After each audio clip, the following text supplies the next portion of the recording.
ఇక్కడంటే ఎవడికి వినపడుతుంది స్వామి ఆగు. సహజంగా ఎప్పుడైనా స్థానిక సంస్థల ఎన్నికల్లో సహజంగానే నిజానికి అధికార పార్టీకి ఎంతో కొంత అడ్వాంటేజ్ ఉంటుంది. మీకు గుర్తుండాలి, మనం అధికారంలో ఉన్నప్పుడు పంచాయతీ ఎన్నికలు పెడితే కనీసం కాంగ్రెస్ వాళ్ళు ఎన్ని గెలిచారయ్యా అంటే వేళ్ల మీద లెక్క పెట్టుకోదగ్గర సంఖ్యలో తప్ప పర్ఫార్మెన్స్ లేదు. 10% లోపల తప్ప గెలిచిందేమీ లేదు. కానీ వాళ్ళ రాష్ట్ర వ్యాప్తంగా ఒక్క ఖమ్మంలోనో కొత్తగూడెంలోనో కాదు, రాష్ట్ర వ్యాప్తంగా కనుక చూసినట్టయితే 40% సర్పంచులు మన వాళ్ళు గెలిచారంటే ఇది మామూలు విషయం కాదు. అది కూడా 2 ఏళ్ల లోపే. 2 ఏళ్ల లోపు జరిగిన ఎన్నికల్లో పరిస్థితి ఎట్లా ఉంది అంటే రానున్న రోజుల్లో పరిస్థితి ఎట్లా ఉండబోతోందో మనం అర్థం చేసుకోవచ్చు. తప్పకుండా ఒకటి మాత్రం పక్కా, ఇవాళ 2 ఏళ్లలోనే ప్రజలకు అర్థమైపోయింది. ఎన్నో ఆశలు, ఎన్నో అబద్ధాలు, ఎన్నో రకాల అలవిగాని హామీలు ఇవన్నీ ఇచ్చి అధికారంలోకి వచ్చింది కాంగ్రెస్ పార్టీ. 6 గ్యారంటీలు అన్నారు, 420 హామీలు ఇచ్చారు. పక్కా నియోజకవర్గం మదిర. నాకు ఇంకా గుర్తుంది, ఆ వీడియో కూడా ఇక్కడ వేద్దామంటే స్క్రీన్ లేదు. డిప్యూటీ సీఎంగా ఉన్న ఆనాటి సిఎల్పి లీడరు, మదిర ఎమ్మెల్యేగా ఆనాడున్న బట్టి విక్రమార్క గారు ఆ రోజు అన్న మాట ఇంకా నాకు నా చెవుల్లో ఇంకా వినబడతా ఉన్నది. గ్యారంటీ కార్డులు పట్టుకొని ఆ రోజు ఆయన చెప్తా ఉన్నాడు, భద్రంగా పెట్టుకోండి, గ్యారంటీ కార్డులు భద్రంగా దాచిపెట్టుకోండి. 100 రోజుల్లో ఇది చాలా విలువైన కార్డు. ఈ కార్డుని మరి భద్రంగా పెట్టుకుంటే 100 రోజుల తర్వాత మా గవర్నమెంట్ రాగానే 2,500 మహిళలకు ఇస్తాం, 4,000 రూపాయలు ముసలోళ్ళకి ఇస్తాం, తులం బంగారం ఇస్తాం, 2 లక్షల ఉద్యోగాలు ఇస్తాం, భద్రంగా పెట్టుకోండి కార్డు అన్నారు బట్టి గారు. మరి ఇవాళ నేను బట్టి గారిని అడుగుతున్నా, బట్టి గారు 100 రోజులు కార్డును పెట్టుకోమన్నారు, మరి ఇప్పుడు 2 ఏళ్ళు అయిపోయింది, ఇప్పుడు ఎక్కడ పెట్టుకోవాలి కార్డు? ఎక్కడ పెట్టుకోమంటావు ఇప్పుడు కార్డు? చెప్పు, ఎక్కడ పోయింది నీ 2,500? ఎక్కడ పోయింది 4,000 పెన్షను? ఎక్కడ పోయింది తులం బంగారం? ఎక్కడ పోయినాయి స్కూటీలు? ఎక్కడ పోయినాయి విద్యా భరోసా కార్డులు? ఎక్కడ పోయినాయి 1,00,000 కోట్ల బడ్జెట్, బీసీలకి 42% రిజర్వేషన్లు? చెప్పుకుంటూ పోతే 420 హామీలు. ఒకటి కాదు, 2 కాదు. సర్వభ్రష్ట ప్రభుత్వం ఇది. సర్వే సర్వత్రా అందరినీ మోసం చేసిన ప్రభుత్వం. అక్కడ మా తమ్ముళ్ళు 30% అని పట్టుకున్నారు. అది ఎవల గురించో మీకు తెలుసు. ఒక మంత్రి కాదు, మీ జిల్లాలో అందరు మంత్రులు 30% నడిపిస్తున్నారు. Be tax 30%.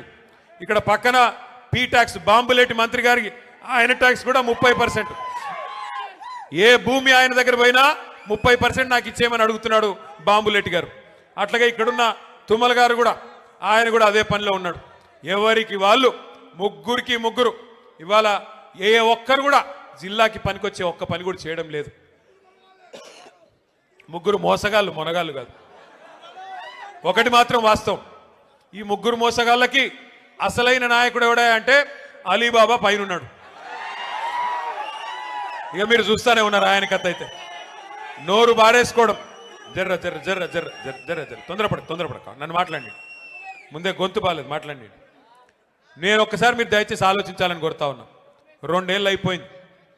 ఎన్ని ఈస్ట్ మన్ కలర్లో సినిమాలు చూపెట్టారు, అద్భుతమైన రంగుల కళ లాంటి సినిమా.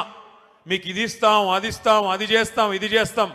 2 ఏళ్లలో ఏం చేశారు ఖమ్మానికి నేను అడుగుతున్నా.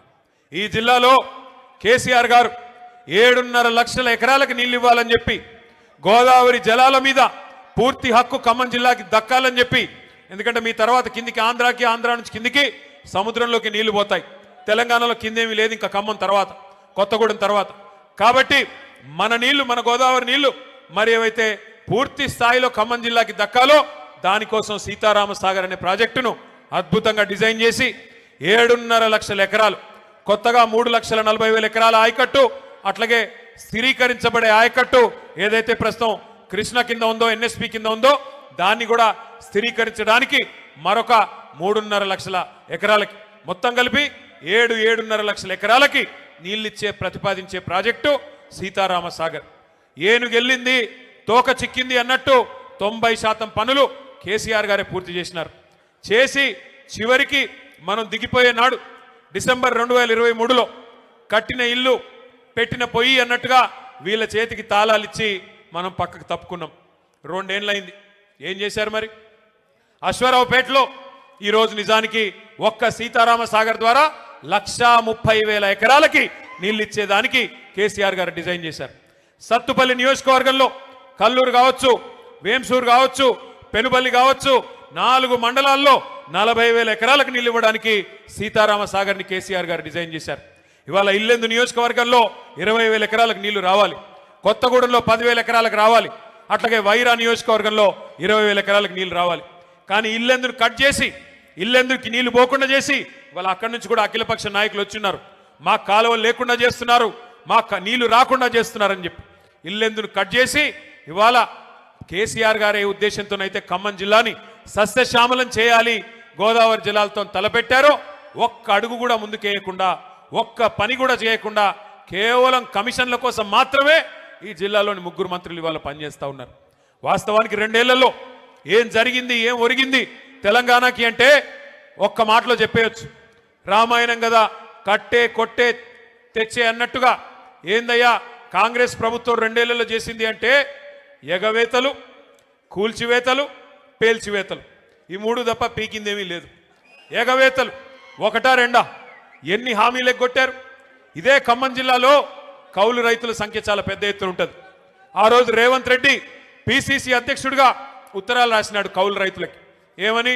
కేసీఆర్ గారు భూ యజమానులకే ఇస్తున్నారు రైతు బంధు, మీరు నాకు అవకాశం ఇవ్వండి, ఖమ్మం జిల్లా నుండి నాకు 9 సీట్లు ఇవ్వండి, ఇచ్చినట్టయితే 22 లక్షల మంది కౌలు రైతులకి నేను ఇస్తాను రైతు బంధు అంటూ ఆ రోజు రేవంత్ రెడ్డి ఉత్తరం రాసినాడు. కేసీఆర్ గారు 2 పంటలకు ఇస్తున్నారు రైతు బంధు, నేను 3 పంటలకు ఇస్తా అన్నాడు. కేసీఆర్ గారు 10,000 ఇస్తే ఎకరానికి నేను 15,000, 15,000 రూపాయలు ఇస్తానని చెప్పాడు. ఇప్పటికి ఎన్నిసార్లు ఇచ్చాడు రైతు బంధు?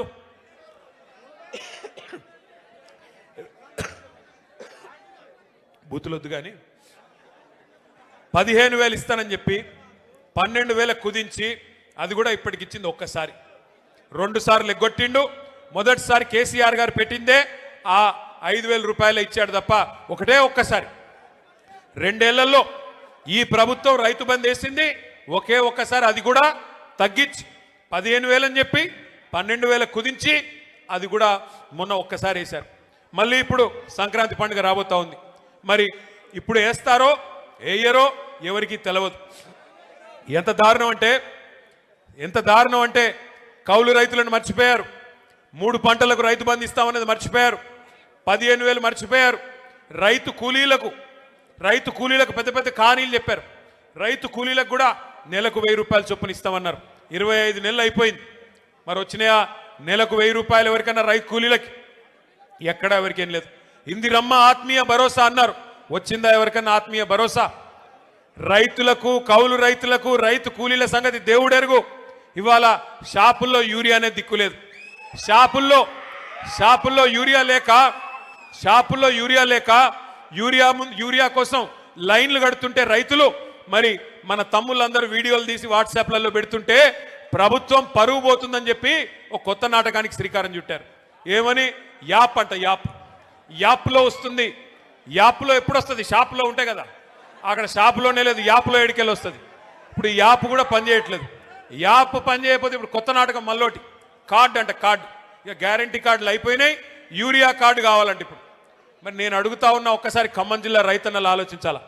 కేసీఆర్ గారు 10 ఏళ్ళు పరిపాలించినప్పుడు ఏ యాప్ అవసరం పడలేదు, ఏ కార్డు అవసరం పడలేదు.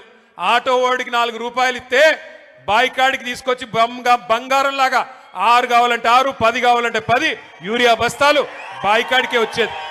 మరి ఈరోజు ఈ దౌర్భాగ్యులు వచ్చిన తర్వాత, ఈ వ్యవసాయం తెలియని ముఖ్యమంత్రి గారు వచ్చిన తర్వాత, నీళ్ల గురించి కనీస అవగాహన లేని ముఖ్యమంత్రి వచ్చిన తర్వాత రైతన్నలకి ఈ కష్టం వచ్చి పడింది. నేను ఏదో దుగ్ధతోనో బాధతోనో మాట్లాడడం లేదు. నేను ఎందుకు చెప్తా ఉన్నానంటే,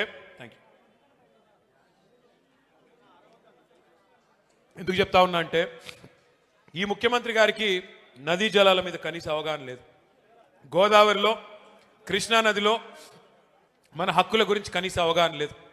గోదావరి ప్రవహిస్తే ఉమ్మడి ఆంధ్రప్రదేశ్లో మనకి అక్కడ బాసర అవతల ఎంటర్ అవుతే ఇక్కడ భద్రాచలం దాకా ఉంటుంది. 79% ఉమ్మడి ఆంధ్రప్రదేశ్లో కూడా గోదావరి పరివాహక ప్రాంతం తెలంగాణ ప్రాంతంలో ఉంటుంది. కృష్ణా పరివాహక ప్రాంతంలో 69% ఉమ్మడి ఆంధ్రప్రదేశ్లో కూడా తెలంగాణ భూభాగంలో ఉంటుంది. మరి అలాంటప్పుడు 79% నదీ పారకం ఇక్కడ ఉండి, క్యాచ్మెంట్ ఏరియా ఇక్కడ ఉండి, బాసరా టు భద్రాచలం గోదావరి ఉండి మనకు నీళ్లు రాకపోవడం ఏందని చెప్పి కేసీఆర్ గారు కొట్లాడిందే ఆ నీళ్ల కోసం. కానీ ఈ ముఖ్యమంత్రి రేవంత్ రెడ్డి గారు వచ్చిన తర్వాత ఆయన అధికారులను అడుగుతుంటే, దాన్ని టీవీ వాళ్ళు చూపెడుతుంటే మనం సిగ్గుపడాల్సి వస్తున్నది. ఆయన అడుగుతున్నాడు, దేవాదుల ఏ బేసిన్లో ఉన్నది? గోదావరి బేసిన్లో ఉన్నదా అని అడుగుతున్నాడు. ఎక్కడో ఉత్తర భారతదేశంలో ఉండే బాక్రా నంగల్ ప్రాజెక్టు, అప్పుడెప్పుడో నెహ్రూ గారు కట్టిన ప్రాజెక్టు, అక్కడ హిమాచల్ ప్రదేశ్లో ఉంటుంది. స్వాతంత్ర దినోత్సవం నాడు ముఖ్యమంత్రి గారు చెప్తున్నారు, బాక్రా నంగల్ ప్రాజెక్టు తెలంగాణలో ఉన్నదంట. మనకు తెలియదాయే. అంటే ఇంత గొప్ప ముఖ్యమంత్రి, నదులు తెలవదు, నీళ్లు తెలవదు. చివరికి ఎట్లాంటి పరిస్థితి అంటే ఈరోజు ఈ ముఖ్యమంత్రి గారిని చూస్తూ ఉంటే నిజంగా జాలేస్తూ ఉన్నది. 2 ఏళ్ళు ఆయన అసమర్థతను కప్పిపుచ్చుకోవడానికి, ఆయన చేతగాంతనాన్ని, ఆయన ఫెయిల్యూర్స్ని, ఆయన హామీలు అమలు చేయలేని అసమర్థతను కప్పిపుచ్చుకోవడానికి పచ్చి అబద్ధాలకు ఎత్తుకున్నాడు.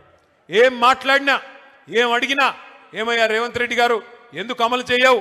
100 రోజులు 6 గ్యారంటీలు అంటివి ఏమైంది అంటే ఇలా ఒకటే పల్ల వెతుకున్నారు అందరూ. ఏమంటారు వాళ్ళు? కేసీఆర్ అప్పుల పాలు చేసిపోయాడు, కేసీఆర్ రాష్ట్రాన్ని అప్పుల పాలు చేసిపోయాడని చెప్పి దుష్ప్రచారం, అబద్ధాలు చెప్తా ఉన్నారు. మొన్న ఈ మధ్యనే పార్లమెంట్లో ఒక బీజేపీ ఎంపీ గారు ఆయన అడిగినాడు కేంద్ర ప్రభుత్వాన్ని. మరి రేవంత్ రెడ్డి చెప్తున్నాడు రాష్ట్రం అప్పుల పాలైపోయింది అంటున్నాడు, కేసీఆర్ గారు అప్పుల పాలు చేశారు అంటున్నాడు. ఎంత అప్పు అయింది? కేసీఆర్ గారు పదవి బాధ్యతలు చేపట్టినాడు, తెలంగాణ వచ్చినాడు, ఉన్న అప్పెంత? కేసీఆర్ గారు తప్పుకున్న నాడు ఉన్న అప్పెంత అని చెప్పి అడగడం జరిగింది. కేంద్ర ప్రభుత్వం రిజర్వ్ బ్యాంక్ని అడిగింది. భారతదేశంలోనే అతిపెద్ద బ్యాంక్ రిజర్వ్ బ్యాంక్. తర్వాత కంట్రోలర్ అండ్ ఆడిటర్ జనరల్ అంటే కాగ్ వాళ్ళని అడిగింది. అడిగి పార్లమెంటు వేదికగా ఆ బీజేపీ పార్లమెంట్ సభ్యుడికి కేంద్ర ప్రభుత్వం సమాధానం చెప్పింది. ఏం చెప్పిందయ్యా అంటే, కేసీఆర్ గారు పదవీ బాధ్యతలు చేపట్టిన నాడు జూన్ 2, 2014 నాడు తెలంగాణ రాష్ట్రం ఏర్పడ్డ నాడు ఉన్న అప్పు వారసత్వంగా మనకు వచ్చింది 72,000 కోట్ల రూపాయలు. కేసీఆర్ గారు పదవి నుండి దిగిపోయిన నాడు డిసెంబర్ 3, 2023 నాడు మన రాష్ట్రం యొక్క అప్పు 3,50,000 కోట్లు.